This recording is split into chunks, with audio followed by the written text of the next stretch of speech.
The problem is the monopoly game, which is controlled by the Federal Reserve, the private bank, which is actually controlled out of London, is manipulating all the dollars to put them out, put more and more people into debt. So the illusion of equity they have in real estate is coming apart. The players that are analyzing everything are expecting massive foreclosures next year and the beginning of what we call the recession it's going to be worse than 29. It's your house that you're living in. You think you own it. You don't. Right. You have contractual right to transfer the airspace, subject to you paying taxes to the state. Right. Or the Global 2000 discussions that we had. The real problem that they have, as Kissinger says, is there are just too many people on the planet. And 40% of the world, 2 billion of us, exist on less than $2 a day. The summary of the Global 2000 report I put up on my website, nohopes.com, but if you look at it, it makes sense to get rid of people. So what they said, they're going to make godlike decisions on who lives and who dies.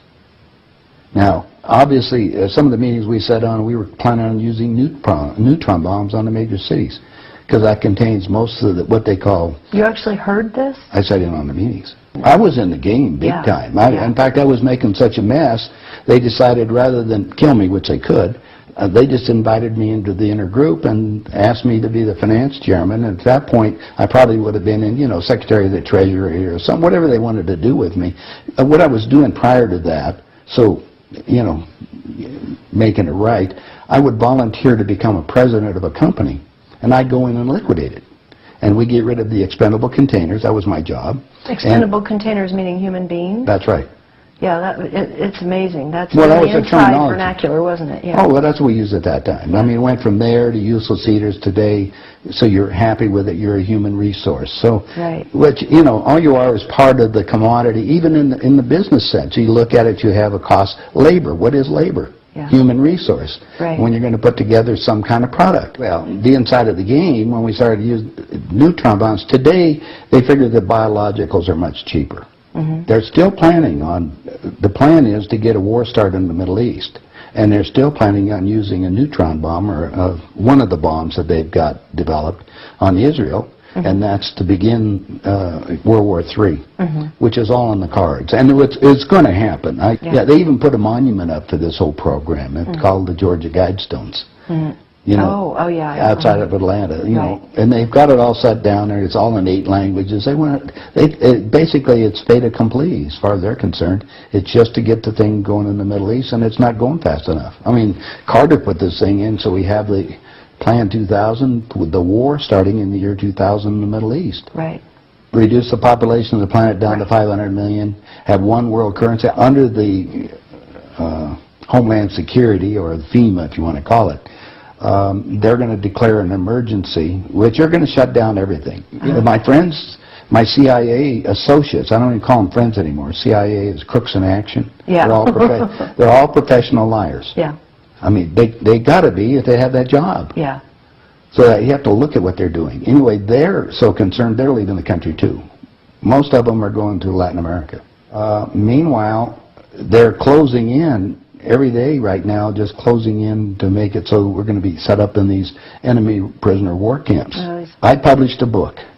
It's called Chaos in America. In it, I was asked to build an enemy prisoner war camp. I put the contract in this book.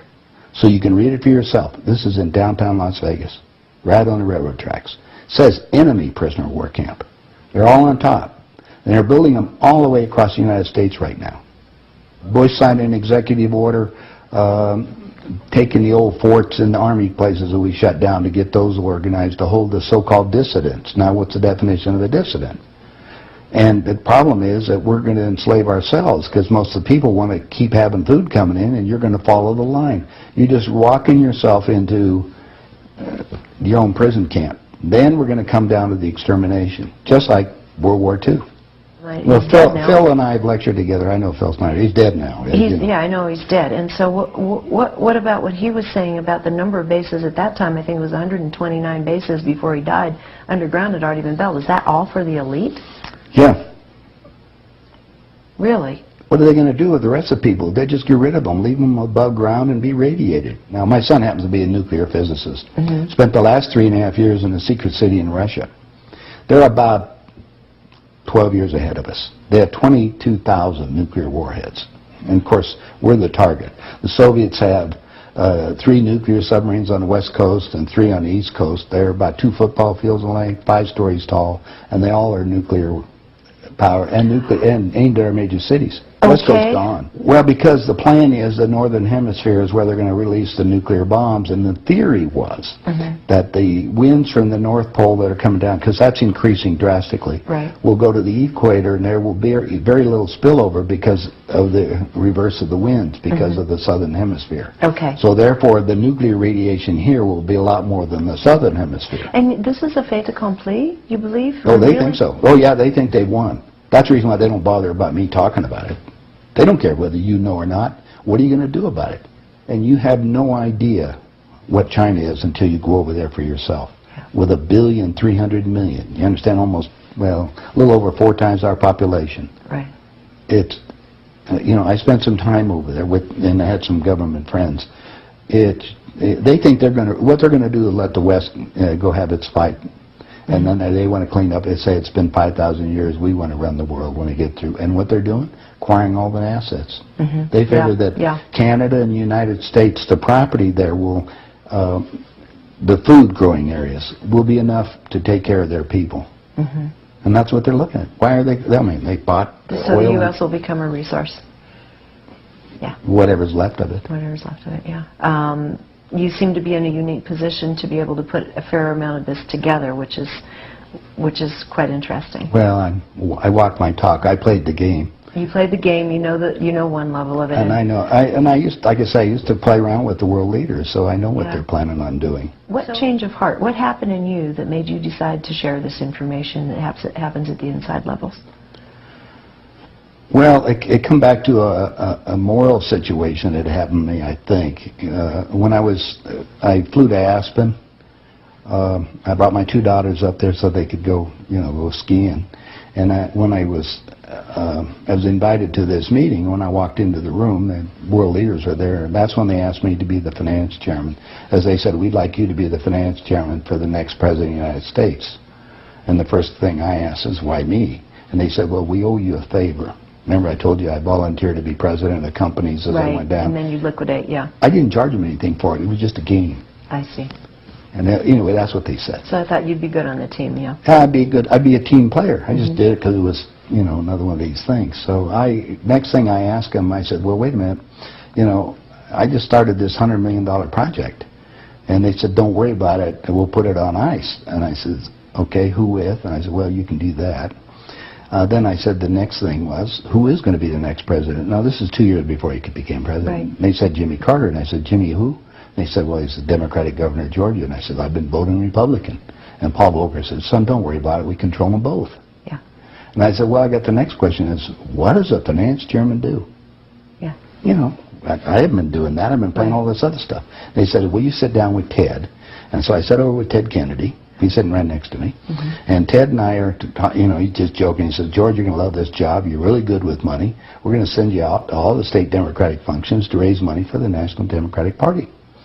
And he said, you're going to meet some real foxy ladies. And just then, my daughter walked in. Ted looked at her and he says, wow, I want to go to bed with that. I says, no, you don't, Ted. That's my daughter, and she's 14. And his response to me was, I don't care. I was livid. I really didn't know what to do. So it was that moment, well, that wait a minute, personal insult. That was part of it. Yeah. I got up and I walked across the room. Yeah. I then talked to Pierre Trudeau and his wife, who was the Prime Minister of Canada at that time. And I'm sitting in front of them was a little half cigar box full of white powder. And then I'm looking around the rest of the room. I said, my God, something hit me at that point. If the world leaders have to resort to this, I don't think I want to be part of this thing.